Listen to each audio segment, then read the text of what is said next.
Pozdravljeni. Pred nami je že 46. komentar novic. Poglejmo si skupaj, kaj se je zanimivega zgodilo v preteklih dneh.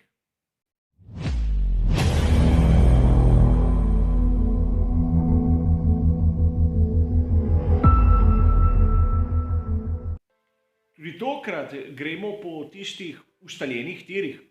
4 različni sklopi, a tokrat kot zanimivost moram poudariti, da so vse novice, ki so navedene v tokratnem komentarju, izšle 16.11.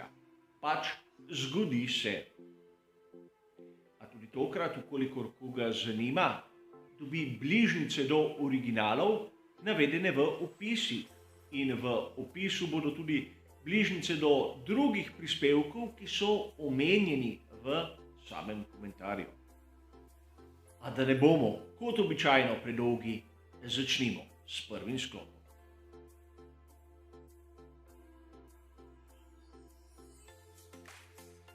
Marsikateri navdušenec Formule 1 je bil dobesedno razburjen, ko je videl novico, da je tovarniška ekipa Mercedes vložila neke vrste protest. O tem smo lahko brali na različnih virih Formule 1.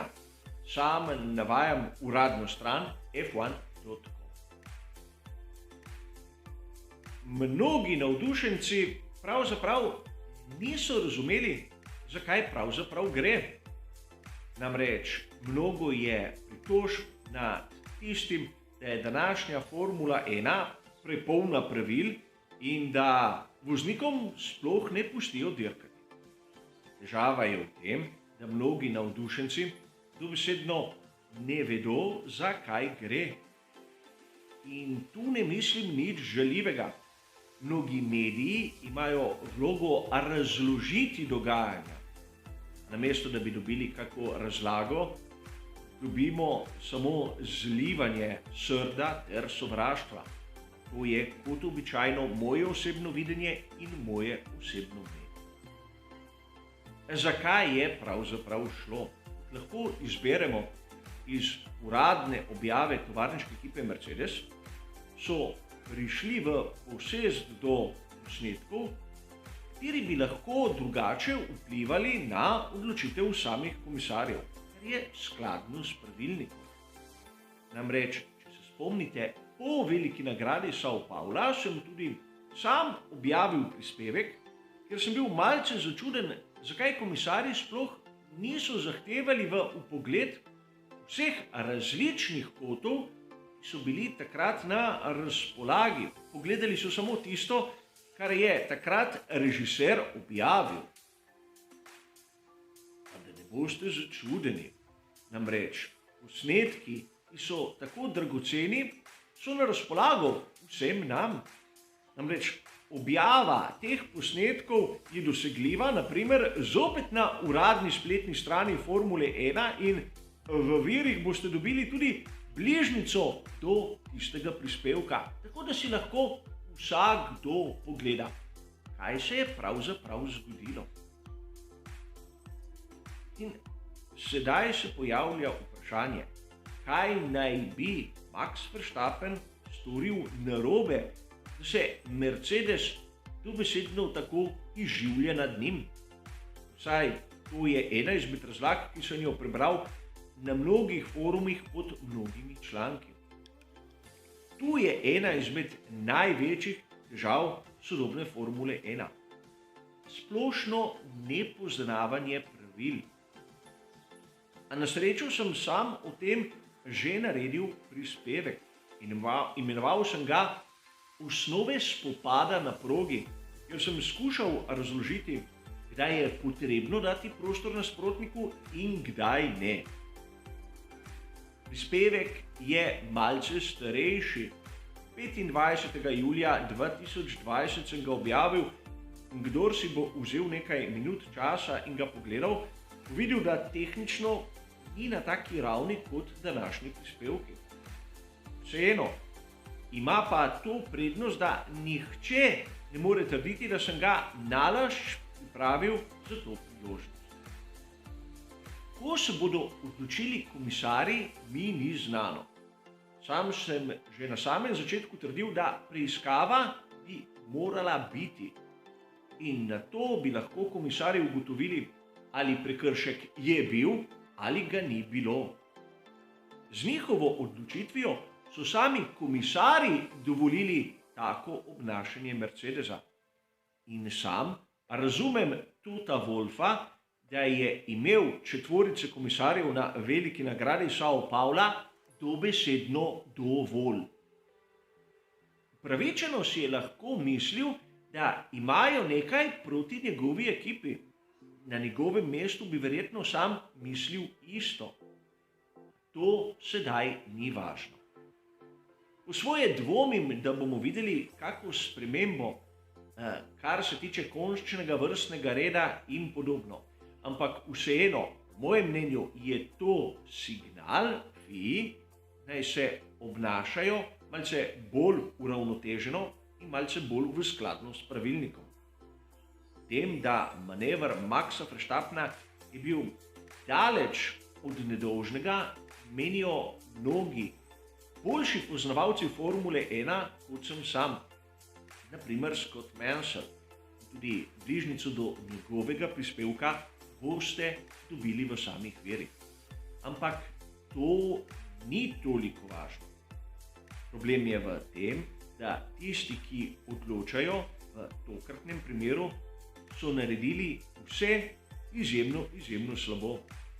In tudi o tem bo morala FIA razmisliti v prihodnosti, kolikor hoče biti nepristranska in ukolikor se hoče izogniti takim pritožbam.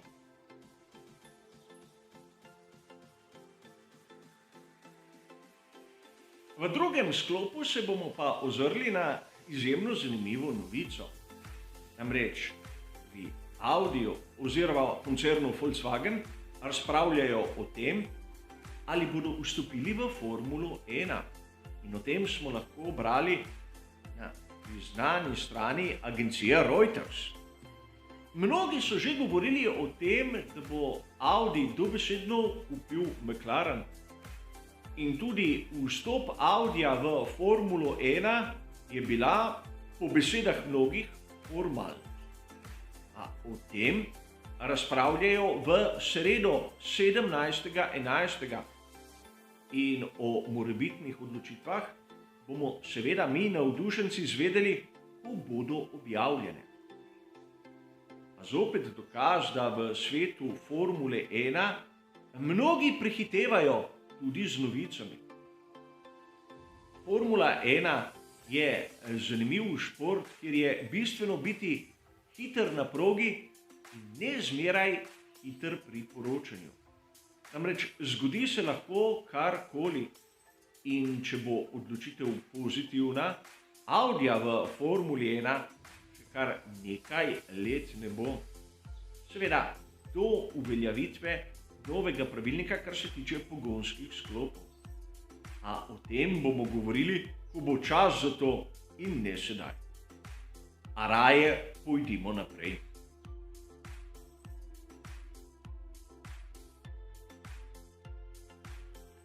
O odhodu Antonija Giovinazija iz ekipe Alfa Romeo Racing smo tudi že govorili. A na italijanski verziji spletne strani motorsport.com so objavili, kam bo Antonio šel. Preselil se bo v Formulo E. In o Formuli E smo dokaj mnogo govorili tudi na tem kanalu. Mnogi izmed nas jo smatramo za minorno formulo, čeprav se dobi marsikdo, ki še zmeraj trdi, da Formula E je formula prihodnosti. Antonio Giovinazzi je podpisal pogodbo z ekipo Dragon Penske, ki je v lasti sina Rogerja Penskeja. Ekipa, ki v svoji zgodovini se je preizkusila v raznih kategorijah, a nisem je nikoli videl na nivoju tiste prave ekipe Penske, ki je znana naprimer iz serije IndyCar, oziroma njihovega satelita v seriji NASCAR. A to ni toliko važno. Namreč zanimivo je nekaj drugega. Vsi govore o tem, da Formula E je formula prihodnosti, čeprav vidimo, da je neka zasilna izbira, ko se vrata v Formulo 1 zaprejo. Naprimer, Antonio Giovinazzi je šel v Formulo E, ko je izgubil sedež. Nick de Vries je šel v Formulo E in postal prvak, ko ni dobil priložnosti v Formuli 1. In zanimivo je tudi naslednje, da lahko bi rekli, da je Formula E zatočišče tistih voznikov, ki v ostalih kategorijah ne najdejo sedeža. Marsikdo izmed nas je opazil pravo poplavo evropskih voznikov v IndyCar. Ne samo Roman Grosjean, tudi mnogi drugi talenti so se preselili v to serijo, kar pomeni, da Formula E izgublja na prestižu, izgublja na popularnosti. A prihodnost bo pokazala, v kakšno smer se bo razvila ta serija, ki je izgubila kar nekaj pomembnih ekip. A o tem, kaj bo prinesla prihodnost, bomo seveda skupaj videli v naslednjih mesecih in letih. Zaenkrat pa ne vidim, da bi glavni akterji Formule 1 z veseljem pristopili v Formulo E, ker je tam prihodnost.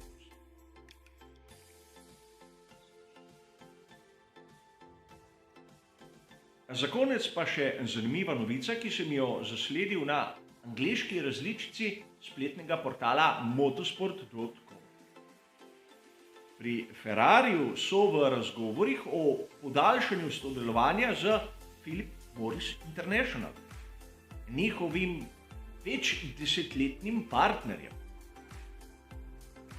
A mnogi poznavalci menijo, da podaljšanje tega dogovora je več ali manj formalnost, čeprav ni še 100% gotovo, ali bo Mission Win Now ostal.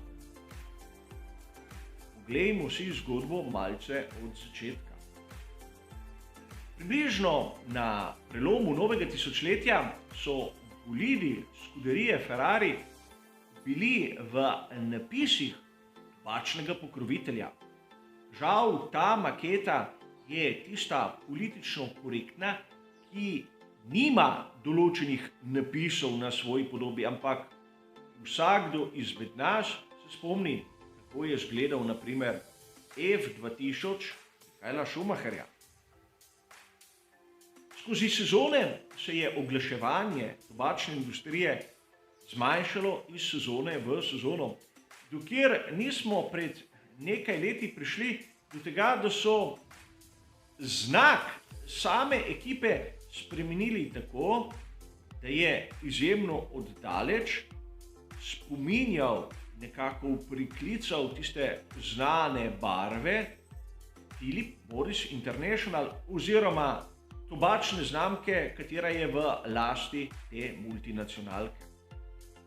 Nato so se odločili reklamirati Mission Win Now. In priznam, danes ne vem, kaj to je. In verjetno marsikdo izmed vas tudi ne. In videli smo v zadnjih sezonah, kako težaven je bil ta napis. Namreč v Avstraliji ga niso hoteli videti, govorimo o sezoni 2019, nato tudi v evropskih dirkah. Pojavljati se je začel, ko je formula zapustila Evropsko unijo, sedaj bo izginil.